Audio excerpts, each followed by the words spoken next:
ಮಾಜಿ ಪ್ರಧಾನಿ ದೇವೇಗೌಡರ ಪುತ್ರನ ಮನೆಯಲ್ಲಿ ಕಳ್ಳತನವಾಗಿದೆ. ಮನೆಯಲ್ಲಿದ್ದಂತಹ ಲಕ್ಷಾಂತರ ರೂಪಾಯಿ ಮೌಲ್ಯದ ವಾಚ್ ಕಳ್ಳತನ ಆಗಿದೆ. ದೇವೇಗೌಡ ಪುತ್ರ ರಮೇಶ್ ಗೌಡ ಮನೆಯಲ್ಲಾದಂತಹ ಕಳ್ಳತನ ಇದೆ. ಮನೆ ಕೆಲಸದವರೇ ಕಳ್ಳತನ ಮಾಡಿದ್ದಾರೆ ಅಂತ ಆರೋಪಿಸಲಾಗ್ತಾ ಇದೆ. ಕೆಲಸ ಮಾಡುವವರೇ ಕದ್ದಿರೋ ಶಂಕೆಯನ್ನ ವ್ಯಕ್ತಪಡಿಸಿ ಚನ್ನಮ್ಮನಕೆರೆ ಅಚ್ಚುಕಟ್ಟು ಠಾಣೆಯಲ್ಲಿ ಪ್ರಕರಣ ದಾಖಲಾಗಿದೆ. ಮನೆ ಕೆಲಸದವನನ್ನ ಕರೆಸಿ ಪೊಲೀಸರು ವಿಚಾರಣೆ ಕೂಡ ಮಾಡಿದ್ದಾರೆ.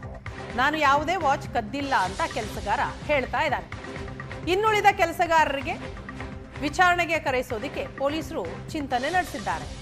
ಕಳೆದ 20 ವರ್ಷದ ಹಳೆಯದಾದ ಕೈ ಗಡಿಯಾರ, ತುಂಬಾ ದಿನಗಳಿಂದ ಮನೆಯಲ್ಲಿದ್ದ ಹಳೆಯ ವಾಚ್. ಈ ವಾಚ್ಗಾಗಿ ಚನ್ನಮ್ಮನ ಅಚ್ಚುಕಟ್ಟು ಪೊಲೀಸರು ಸದ್ಯ ಹುಡುಕಾಡ್ತಿದ್ದಾರೆ.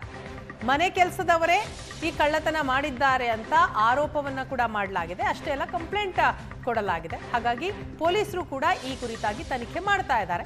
ಮನೆ ಕೆಲಸದವನನ್ನ ಕರೆದು ಸದ್ಯ ವಿಚಾರಣೆ ಮಾಡಿದ್ದಾರೆ. ಆತ ನಾನು ಕದ್ದಿಲ್ಲ ಅಂತ ಹೇಳ್ತಿದ್ದಾನೆ.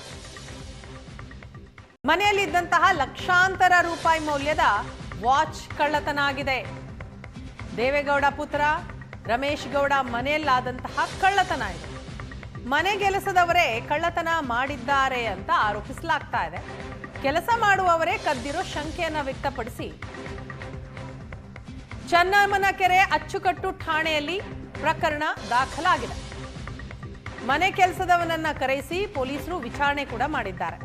ನಾನು ಯಾವುದೇ ವಾಚ್ ಕದ್ದಿಲ್ಲ ಅಂತ ಕೆಲಸಗಾರ ಹೇಳ್ತಾ ಇದ್ದಾನೆ.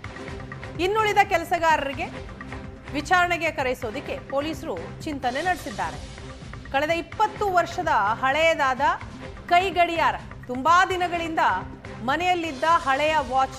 ಈ ವಾಚ್ಗಾಗಿ ಚನ್ನಮ್ಮನ ಅಚ್ಚುಕಟ್ಟು ಪೊಲೀಸರು ಸದ್ಯ ಹುಡುಕಾಡ್ತಿದ್ದಾರೆ. ಮನೆ ಕೆಲಸದವರೇ ಈ ಕಳ್ಳತನ ಮಾಡಿದ್ದಾರೆ ಅಂತ ಆರೋಪವನ್ನ ಕೂಡ ಮಾಡಲಾಗಿದೆ. ಅಷ್ಟೇ ಅಲ್ಲ, ಕಂಪ್ಲೇಂಟ್ ಕೊಡಲಾಗಿದೆ. ಹಾಗಾಗಿ ಪೊಲೀಸರು ಕೂಡ ಈ ಕುರಿತಾಗಿ ತನಿಖೆ ಮಾಡ್ತಾ ಇದ್ದಾರೆ. ಮನೆ ಕೆಲಸದವನನ್ನ ಕರೆದು ಸದ್ಯ ವಿಚಾರಣೆ ಮಾಡಿದ್ದಾರೆ. ಆತ ನಾನು ಕದ್ದಿಲ್ಲ ಅಂತ ಹೇಳ್ತಿದ್ದಾನೆ.